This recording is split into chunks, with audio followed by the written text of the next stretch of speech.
দয়ালো নবী প্রেমের ছবি আর আসবে না জগতে আমার দয়ালো নবী প্রেমের ছবি আর আসবে না।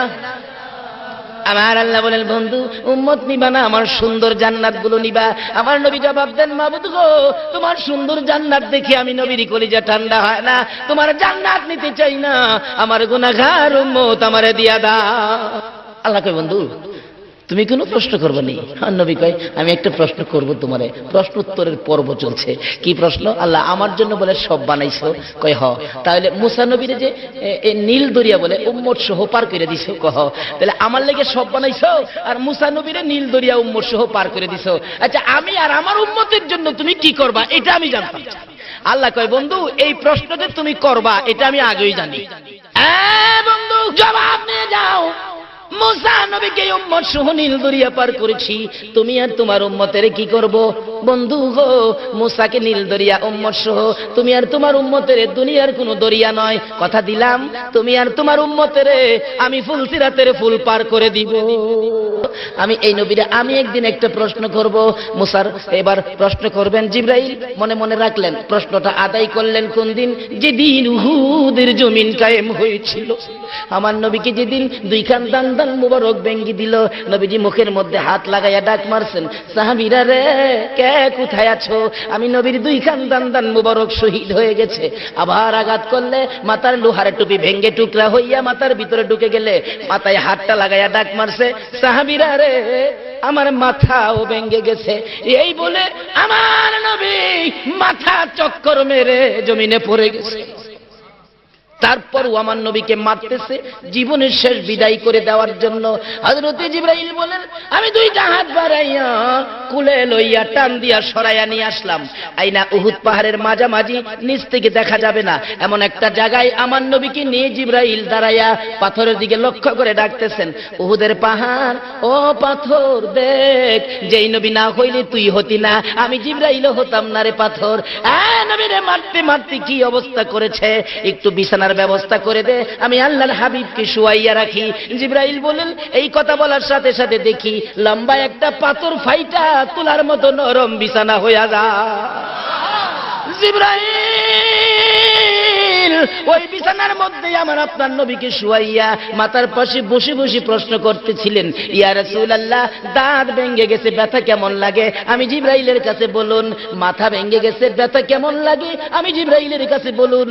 আমার নবী চুট্টু চুট্টু সুরে বলতেছেন, চোখের পানি ছেড়ে ছেড়ে বলতেছেন, জিবরাইল রে দাঁত ভাঙ্গা ব্যথা কেমন লাগে জিগাইলি, মাথা ভাঙ্গা ব্যথা কেমন লাগে জিগাইলি, আমার উম্মতের ব্যথা কেমন জিগাইলি না।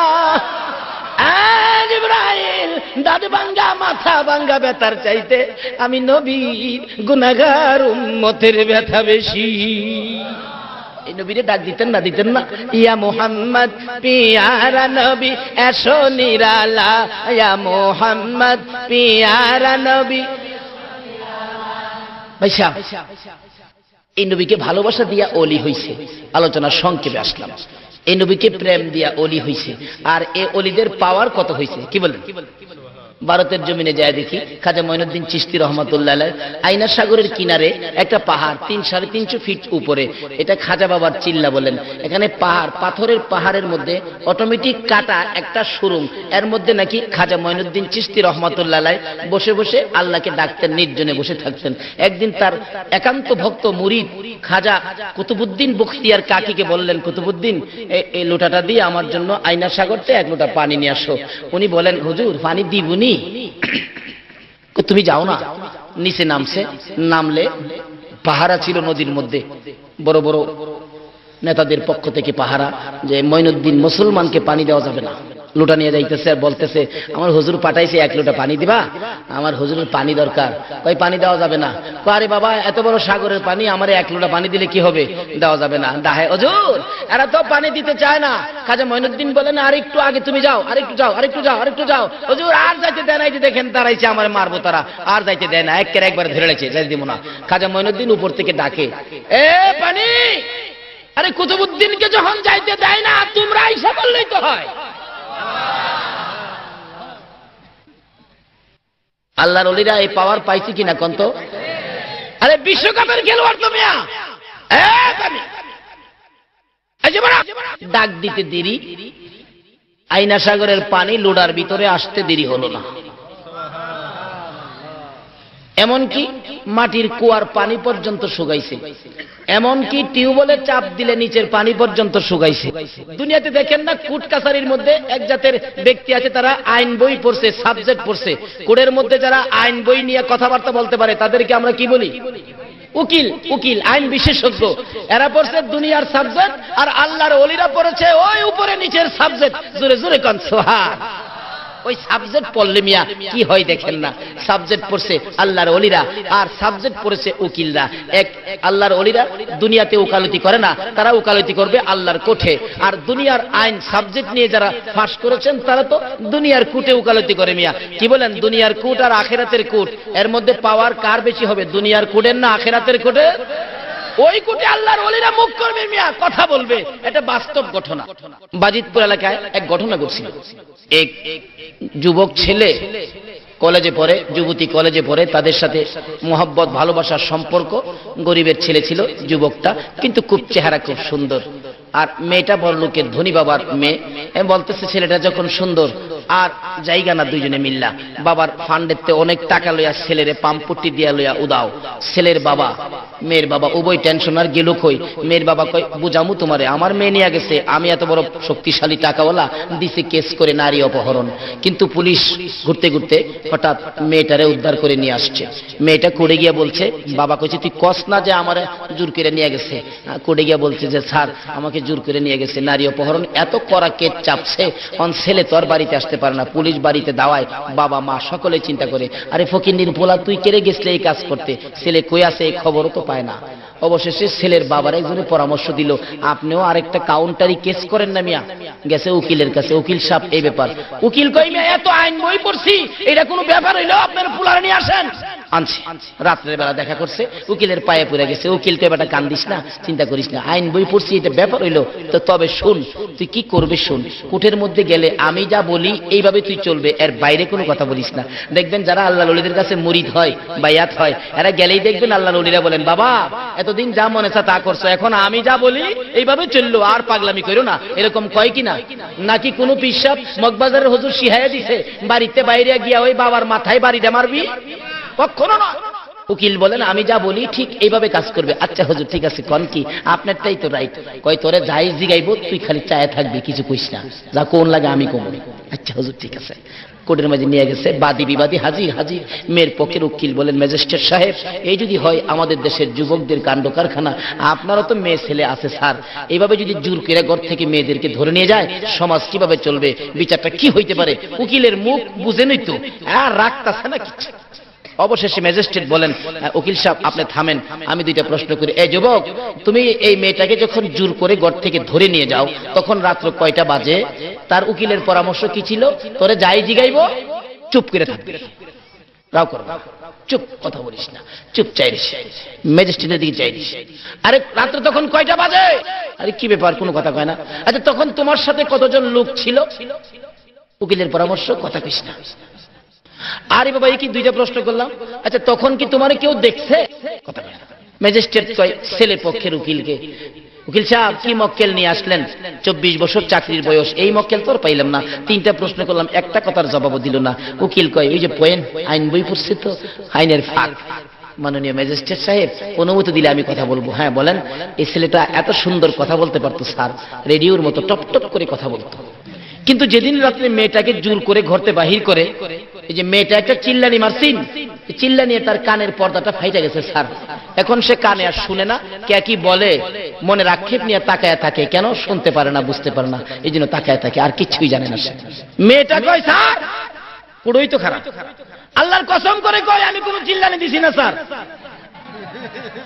তার পক্ষের উকিলে কয় স্যার চিল্লানি যখন দিছে না তাইলে জোর করে নিছে না।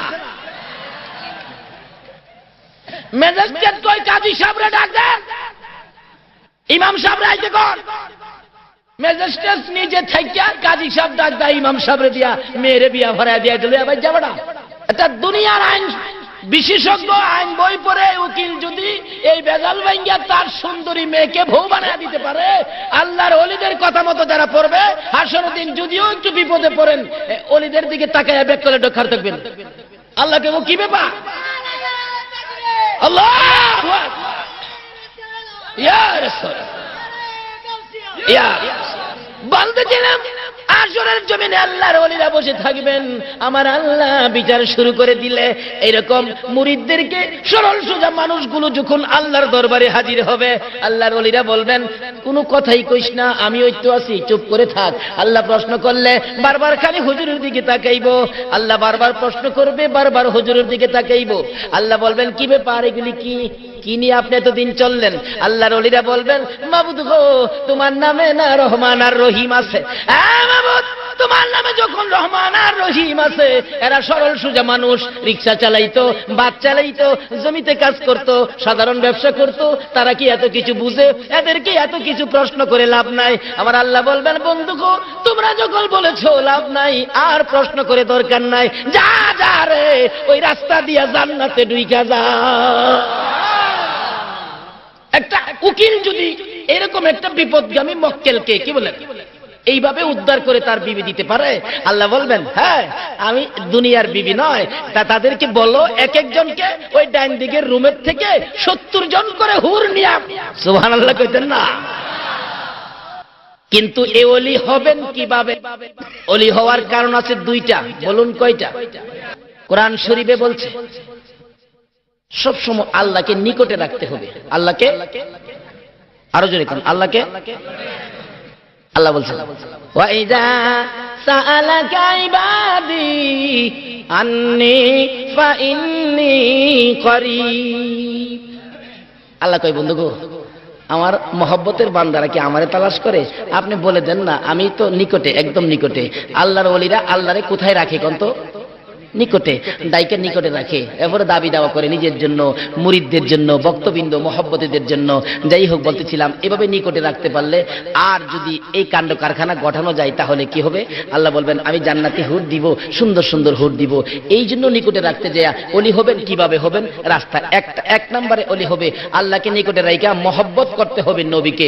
বলুন মহব্বত করতে হবে কাকে? গাউসে পাকের জমিনের একটা ঘটনা আলাপ করি। জুনাইদ আল্লাহর ওলি ছিলেন, জুনাইদ বুগদাদি, বাগদাদের জমিনে যিনি ঘুমিয়েছেন। জুনাইদ বুগদাদি রহমাতুল্লাহ আলাইহি জীবনীতে পাওয়া যায় উনি ইরাকের পালিত বাদশার বিরাট বড় পালোয়ান ছিলেন। যা খাওয়া খাওয়াইতো, বাবারে খাওয়াইয়া এই একদিন বাদশাহ বলেন জুনাইদ এত শক্তি তোমারে করলাম, কিন্তু শক্তির একটা খেলা তো দেখলাম না, একটা খেলা তো তুমি দেখাইবা। কয় ঘোষণা দিয়ে দেন, আমি জুনাইদরা যদি হারাইবার কোনো মায়ের সন্তান থাকে নাই তো দেখেন আমার শক্তিটা। ফুস্টারিং করলেন, জুনাইদকে হারাইতে পারলে 10,000 টাকা, আমাদের হিসাব বললাম 10,000 টাকা পুরস্কার। এই অবস্থা দেখে আমার নবীর একজন আওলাদ গরিবী অবস্থায় দিন কাটে, বাচ্চা কাচ্চা নিয়ে 3 দিন পর্যন্ত চুলায় আগুন জ্বলে না, বাচ্চারা বাবার সামনে কাঁদে, কিন্তু বাবা খানা দিতে পারে না। অবশেষে বাহির হয়ে গেলেন রোজগারের তালাশে। যাইয়া দেখে একটা পোস্টারিং করা, জুনাইদ পালোয়ানকে হারাইতে পারলে 10,000 টাকা পুরস্কার। ওই আর যা করছে খোদা, জুনাইদের লগে লইরা মইরা হয়ে যামুগা, কারণ পোলার মুখে বাচ্চার মুখে খানা দিতে পারি না, এই জীবন রেখে লাভ নাই। গিয়া বলছে বাদশা তোমার জুনাইদ কোথায়? আমি তো জুনাইদের সাথে লড়বো। বেটাদের লড়বো কয় ওখানে কাঁপতাছে। বাদশা কয় পেটে বুঝি ভাত নাই, মাথা বুঝি ঠিক নাই, জুনাইদের সাথে লড়বা?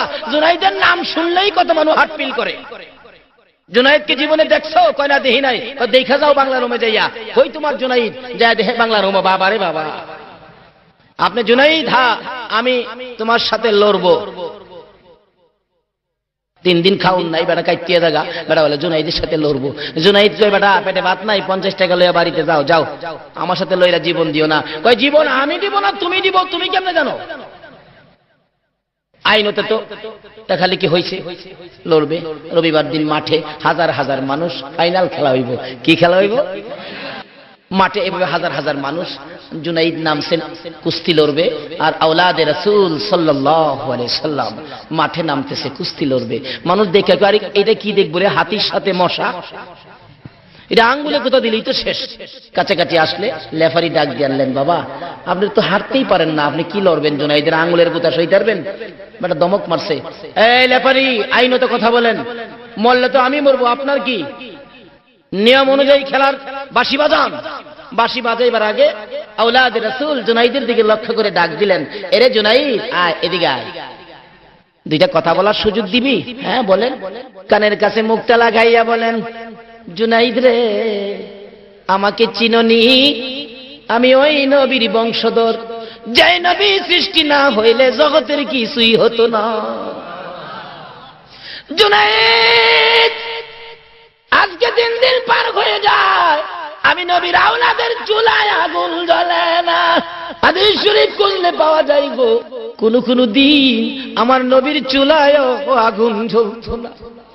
শুধু নবীজি নয়, নবীর কলিজার টুকরা ফাতেমার চুলায় আগুন জ্বলতো না, তবু তারা আমার আল্লাহকে ভুলে না। হযরতে বেলালে হাবশী বলেন, একদিনকার ঘটনা, আমার নবী বাহির হয়ে গেলেন কালিমাটা লইয়া, বাড়ি বাড়ি যাইতেন, ঘরে ঘরে যাইতেন। 15 দিন হয়ে গেল, আমার নবী 15 দিন পর মদিনায় ফিরে আসলে হযরতে বেলালে হাবশী মসজিদে নববীর সামনে দাঁড়াইয়া ডাকতেছেন, ইয়া রাসূলুল্লাহ, বাহির থেকে আইসা, সফর থেকে আইসা মসজিদের নববীর মধ্যে যাইয়া 2 রাকাত নামাজ পড়েন।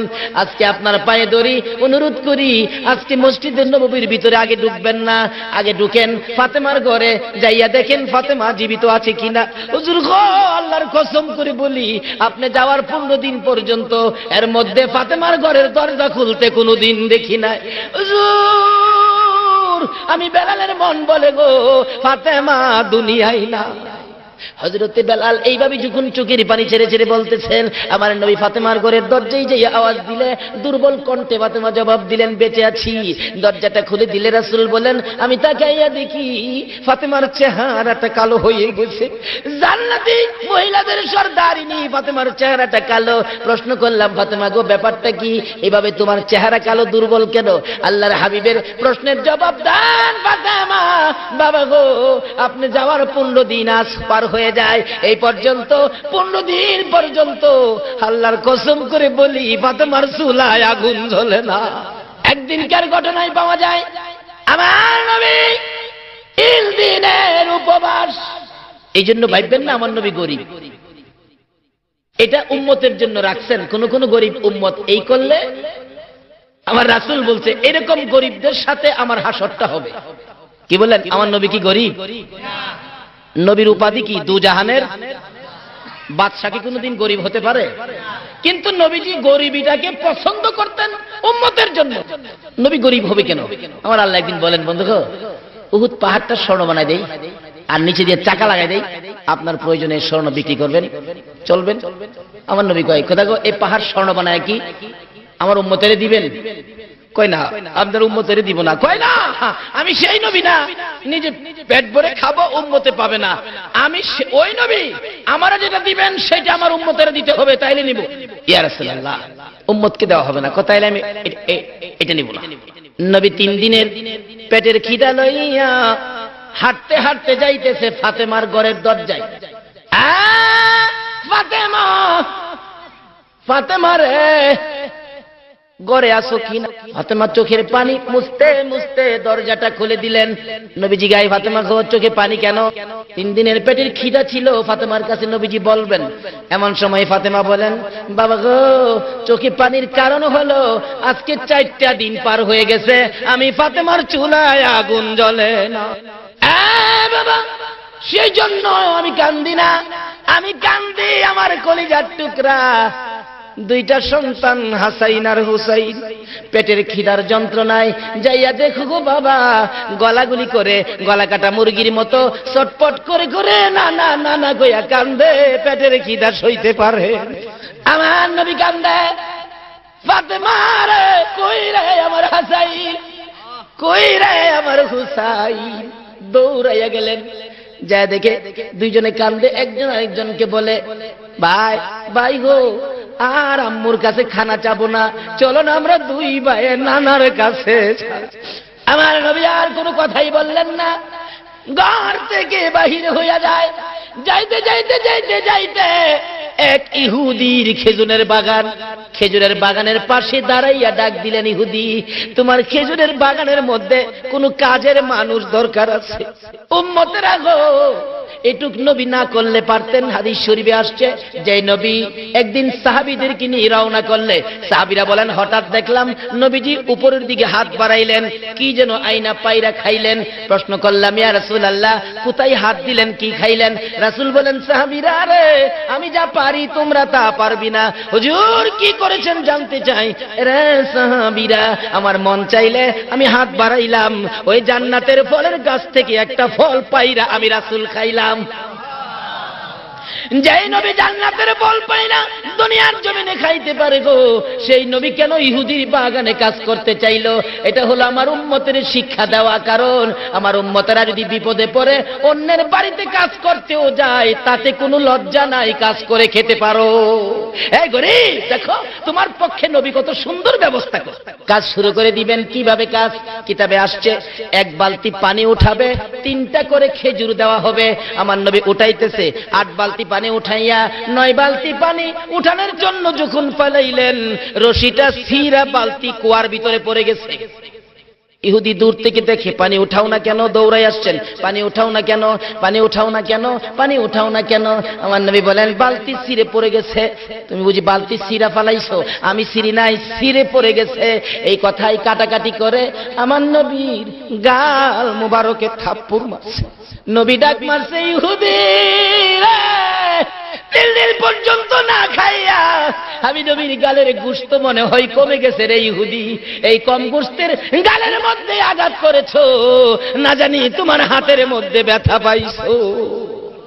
ইহুদি আশ্চর্য হয়ে গেলেন, মারলাম আমি, আমারে জিগায় ব্যথা পাইছিনি, এটা কেমন লোক রে, এটা কোন ব্যক্তি হতে পারে রে? এবার আমার নবী বলেন ইহুদি দেরি করিস না, আমার 8টা বালতি পানির বিনিময় 24টা খেজুর দিয়ে দে রে। আমার হাসাইন আর হুসাইন কান্দে। খেজুর লইয়া যখন রওনা হতে চাইলেন আমার আল্লাহ বলেন জিবরাইল আমার বন্ধুর কানে খবর দে, আমার বন্ধু হলেন রাহমাতাল লিল আলামিন, আমার বন্ধুর হাতের সিরা বালতি কুয়ার ভিতরে থাকবে, এটা হতে পারে না, বালতি যেন আমার বন্ধু উঠাইয়া দিয়ে আসে। এবার জিবরাইল বলেন ইয়া রাসূলুল্লাহ যান কোথায়? বালতি উঠাইয়া দিয়ে যাওয়ার জন্য বলছে। জিবরাইল কিভাবে বালতি উঠাবো? আল্লাহর বন্ধু গো আপনি রাহমাতাল লিল আলামিন, কুয়ার ভিতরে হাত দিয়ে বালতিরে ডাক দেন, দেখবেন বালতি কিভাবে আসে। আমার নবী কুয়ার পারে দাঁড়াইয়া ডাকে বালতি রে আয় আমার হাতে আয়। আমার নবী ডাক দিতে দেরি, মরা বালতি নবীর হাতে আসতে দেরি হলো না। ইহুদি বলেন একই কারবার জীবনে দেখি নাই, বালতি ডাক দিলে হাতে আসে, উনি কে হতে পারেন? বসে বসে চিন্তা করতে করতে দেখে উনি আখিরি নবী গো রাহমাতাল লিল আলামিন। নিজের হাত নিজে কাইটা ফালাইছে। কি করেছো? কার সাথে বেয়াদবি করেছো? বেহুশ হইয়া পড়ে আছে। ব্যবসায়ীরা লম্বা ঘটনা দেখে মাথায় পানি দিলে জ্ঞান ফিরে আসলে প্রশ্ন করলেন কি ব্যাপার, হাত কাটা কেন? তোমরা আমাকে আখিরি নবীর দরবারে নিয়ে যাও। নিয়ে গেলে রাসূল দেখেন হাত কাটা। বাবা তোমার হাত কাটা কেন? হুজুর বেয়াদবি করেছি, রাসূলের সাথে হাত কাইটা ফালাইছি। হুজুর গো আমার বেয়াদবির ক্ষমা হবে নি। আমার নবী বলেন ইহুদি রে একবার পড়ো মধুর কালিমা মাপ পাইয়া যাবে। ইহুদি বলেন সুযোগ যখন পাইলাম হাতটা ভালো করে লই। হুজুর কালিমা পড়বো, শর্ত হলো আমার হাত যদি বালা করে দিতে পারেন। বলুন আমার নবী পারবে কিনা বলুন, নাকি আমার নবী কিছু জানে না? আমার আল্লাহ বলেন বন্ধু লাগাও, ভর্তি করো তোমার প্রেমের হসপিটালে। আমার নবী ডাকে ইহুদি রে আয় আমার পাশে আয়। পাশে আইসা যখন দাঁড়াইলেন নবীর প্রেমের হসপিটালে ভর্তি করে কাটা হাত হাতের মধ্যে লাগাইয়া ব্যান্ডেজ করে দিলেন। বিসমিল্লাহির রহমানির রহিম। ইহুদি বলেন হাত লাগালে সাথে সাথে জোড়া লাইগা যায়, তাই না টুই না দেখি আগের চাইতে বেশি শক্ত হইয়া গেছে। জোরে কোন সুবহান। বলতেছিলাম এইভাবে আওলাদে রাসূল জুনাইদের পাশে দাঁড়াইয়া বলতেছেন জুনাইদ রে আমার বাচ্চাগুলো 3 দিন পর্যন্ত না খাইয়া ঘুমায় না, চেহারা কালো হয়ে গেছে, বাবা হইয়া করতেছি, কোন রুজি রোজগারের ব্যবস্থা পায় না। জুনাইদ পারবিনি? আজকে মানুষের সামনে নতি স্বীকার করে আওলাদে রাসূলের মুখে হাসি ফুটাইতে আমার রাসূল খুশি হইয়া যাইব। জুনাইদের কানে কানে যখন নবীর ভালোবাসা আওলাদে রাসূলের ভালোবাসার গানটা যখন শুনাইলো, জুনাইদ মাটির দিকে মাথা দিয়া চিন্তা করে কি করা যায়। এমন সময় জুনাইদ বলেন আমি শুনি মাটির কোণার দাঁড়াইয়া দাঁড়াইয়া আবার রাসূল যেন ডাকতেছে জুনাইদ পারবি আমার আওলাদের মুখে হাসি ফুটাইতে? বিরাইস না রে, আমি রাসূলের কলিজায় আঘাত দিস না। জুনাইদ বলেন, কণ্ঠ আমার কানে লাগতেছে। চিন্তা করলাম কি করা যায়। নিজের আমিত্ব, নিজের বাহাদুরি, নিজের বরত্ব মাটির সাথে মিশাইয়া নবীর প্রেম আর ভালোবাসার বাজারে বিক্রি করে দিয়ে আওলাদের রাসূলের সাথে কুস্তি শুরু হয়ে যায়। জুনাইদ কুস্তি লড়বে, বাঁশি যখন ফু দিলেন লেফারি, এবার জুনাইদের গায়ে যখন আওলাদের রাসূল আঙ্গুলটা লাগাইলো, চিত হইয়া জমিনে পড়ে গেছে, উঠতে পারে না। লেফারি বলেন, কি হলো? লোকেরা বলেন, কি খেলা হলো? আল্লাহ বলেন, এটাই হবে ফাইনাল খেলা। উঠো, উঠছে। আবার আঙ্গুল ইশারা করলে জমিনে পড়ে গেলে বুকের উপর চইরা বসছে। হয় না, আবার লাগাইলে 3 বার পড়ে গেলে এবার পরাজয় বরণ করেছে জুনাইদ। লোকেরা বলেন, বাদশার দরবারে যাও না, এই বাদশা তোমাকে খানা খোরাক দিবে না, বেতন দিবে না। জুনাইদ চোখের পানি ছেড়ে ছেড়ে মাটির দিকে তাকাইয়া নিজ বাড়িতে রওনা হয়। আর উপস্থিত জনগণকে বলতেছেন, সম্মানিত দর্শক মন্ডলী, যেই খেলা দেখার জন্য আসছো, আজকের খেলার মতো কোনো দিন আর খেলা হয় নাই। যাই বলো না বলো, বাদশার দরবারে আর যাইতে পারবা না। জুনাইদ বলেন, জনগণ গো, আমি এই বাদশার দরবারে আর যাইতে চাই না, আমি দুজাহানের বাদশার দরবারে রওনা হয়েছি। এই ভালোবাসার কারণে পালোয়ান জুনাইদ এশারের নামাজ পড়ে যখন বিছানায় শুইলেন, জুনাইদ বলেন, আমি ঘুমাইতে না ঘুমাইতে দেখি দয়ার নবী, মায়ার নবী আমি জুনাইদের ঘরে হাজির হইয়া গেছে। মাথায় হাত বুলাইয়া ডাকতেছে, জুনাইদ রে, আমি নবীর ভালোবাসায় নিজের আমিত্ব বিলীন করে দিয়েছো, নিজের বাহাদুরি বিলীন করে দিয়ে আমার নবী, আমি নবী আওলাদের মুখে হাসি ফুটাইয়া পুরস্কারের ব্যবস্থা করে দিয়েছো। সেই জন্য আমি নবী, তুমি জুনাইদকে পুরস্কার দেওয়ার জন্য আসছি। নবী নিজের হাতে জুনাইদের মাথায় পাগড়ি পরাইয়া বলে দিলেন, জুনাইদ রে, আজ তুই পালোয়ান জুনাইদ নয়, আজ থেকে তুই হলে তাজুল আউলিয়া, আউলিয়াদের মাথার তাজ জুনাইদ। জুরে জুরে কন্যা সুবহানাল্লাহ। একদিনের নবীর ভালোবাসায় জুনাইদ ওলি হইয়া যায়। এই নবীর ভালোবাসা ব্যতীত আল্লাহর ওলি হওয়া যায় না।